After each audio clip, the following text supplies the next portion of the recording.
Bonjour à toutes et à tous, vidéo en voix off review sur cet épisode 10 qui était absolument épique de Andor Star Wars, qui prouve qu'elle est bien la meilleure série Star Wars qu'on ait eu en live action jusqu'à présent, en tout cas en 2022. Un épisode héroïque, c'est le premier mot qui me vient à l'esprit, avec cette rébellion des prisonniers dans l'usine où ils sont détenus, et dans le même temps, on va avoir des révélations sur une personne qui est infiltrée dans le BSI. C'était un épisode vraiment exceptionnel en termes d'intensité, en termes d'héroïsme de la part de tous les personnages. Je retiens notamment les dialogues entre Cassian Andor et Kino, donc entre Diego Luna et Andy Serkis. Andy Serkis qui est absolument incroyable dans cet épisode, que ce soit l'intensité du regard, le jeu d'acteur, et puis vraiment on sent que les prisonniers sont prêts à tous se sacrifier pour tous sortir. Un plan bien mené, un plan du désespoir et qui au final paye puisqu'ils arrivent tous à sortir de cette prison. Une intensité, comme je le dis, une intensité de chaque instant. On craint pour chaque personne, on se demande s'ils vont pas être tués, si certains en dehors, donc dans l'arc narratif de Luten et de Mon Mothma, est-ce qu'ils vont pas être découverts, est-ce qu'ils vont pas être trahis? Bref, la tension est palpable à chaque moment. Du côté le plus calme, entre guillemets, même si c'est pas très calme, on a Mon Mothma qui rencontre donc un financier un peu trouble, qui va lui demander tout simplement une alliance entre son fils de 14 ans et la fille de Mon Mothma qui a 13 ans, donc un mariage arrangé. Ce serait la seule condition pour laquelle il serait capable de lui verser un financement.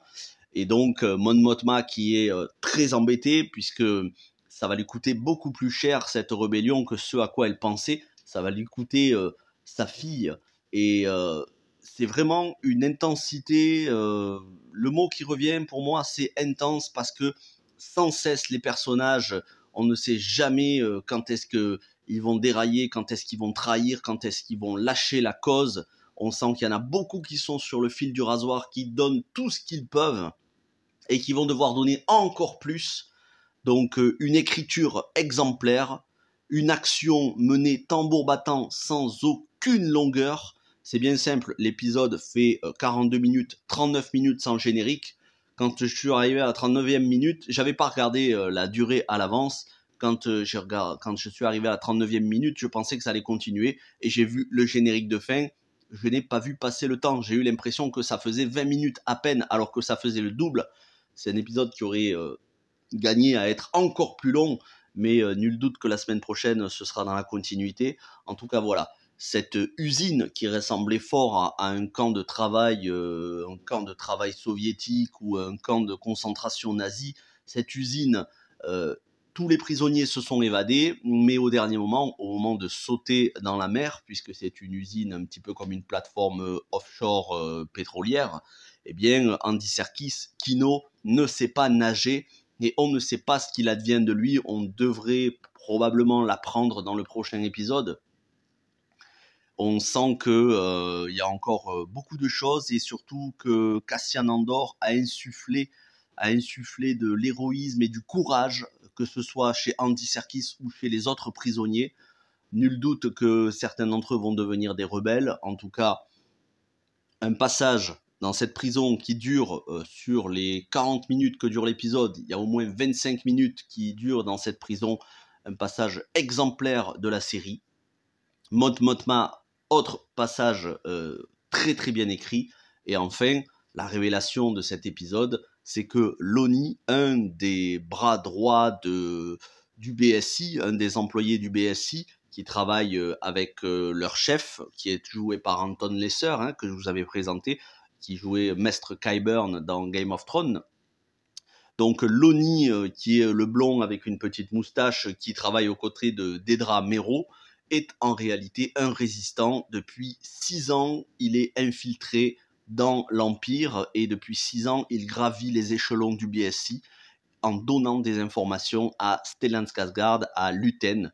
mais il commence à arriver au bout de ses limites et à prendre de plus en plus de risques. Il a une fille, donc il veut donner un maximum d'informations avant de s'arrêter, sauf que Stellan Skarsgård, Luthen, lui dit qu'il ne peut pas s'arrêter, il est piégé, il doit continuer, et que lui, Stellan Skarsgård, a absolument tout sacrifié, sa conscience, sa vie, son honneur, son ego, il a tout sacrifié pour que justement cette rébellion arrive à son terme. Ça fait 15 ans que ce plan, il l'a rondement mené, il l'a écrit, il l'a prévu, et donc il a besoin d'un maximum de personnages qui soient héroïques, dont Loni, qui est leur meilleur atout. Loni qui lui livre donc les informations sur Dedra Meero. Dedra Meero qui est jouée par Denise Goux, qui est excellente, hein, je ne cesse de le dire depuis le début de la série, ce personnage, cette actrice est excellente. Et vraiment, c'est des rebondissements, des révélations, c'est cohérent, c'est bien écrit, c'est non manichéen. Pour une fois, dans Star Wars, même si c'est déjà arrivé dans la prélogie, mais pour une fois, on n'a pas vraiment de gens qui sont du côté de la lumière. Même les gens qui sont censés être des gens bien n'hésitent pas à fermer les yeux sur certains crimes pour que ça puisse profiter. Comme le dit Stellan Skarsgård, si un rebelle avec son équipe, en l'occurrence ici Krieger il me semble, si lui et ses quelques dizaines d'hommes doivent être sacrifiés pour faire baisser la vigilance de l'Empire, alors il n'hésitera pas à les sacrifier pour que la rébellion puisse continuer en douce son plan. C'est vraiment non manichéen. Ici, il y a de l'héroïsme, mais qu'avec des zones de gris. Hâte de voir les 2 derniers épisodes de cette saison. C'est passionnant. C'est vraiment dans la lignée de Rogue One. On ne s'étonnera pas hein, que ça corresponde bien à Rogue One. Je rappelle le passage dans Rogue One où on avait Cassian Andor qui n'hésitait pas à tuer un autre rebelle, justement pour pouvoir garder le secret sur certains agissements. Ici, c'est pas les gentils d'un côté, les méchants de l'autre. Il y a des gentils qui utilisent les méthodes des méchants qui travaillent en réalité pour les gentils. C'est vraiment très très bien écrit et c'est une série qu'il faut prendre le temps de regarder. Certes, il y a eu des longueurs sur le début de saison, mais ces longueurs étaient nécessaires et quand on voit maintenant le traitement final de certains personnages, on voit quand même qu'ils ont évolué depuis le début de la série. Et ça, c'est la preuve d'une très bonne écriture. Voilà ce que je pouvais vous dire sur cet épisode 10. Il ne reste que 2 épisodes et début décembre, on se retrouvera pour un live spécial Star Wars où on parlera non seulement de Andor, mais de toutes les autres séries Star Wars qu'on a eues en 2022. Parce qu'on a quand même été gâtés, on a eu 4 ou 5 séries Star Wars. Donc merci à vous d'avoir regardé cette vidéo, n'hésitez pas à liker, vous abonner, partager et aller voir les autres vidéos. Notamment hier, j'ai sorti une vidéo sur un film avec Jennifer Lawrence. Et on se retrouvera normalement demain pour Black Panther 2 et bien sûr vendredi soir pour le live anniversaire des 3 ans de la chaîne. Portez-vous bien, bon mercredi et ciao tout le monde.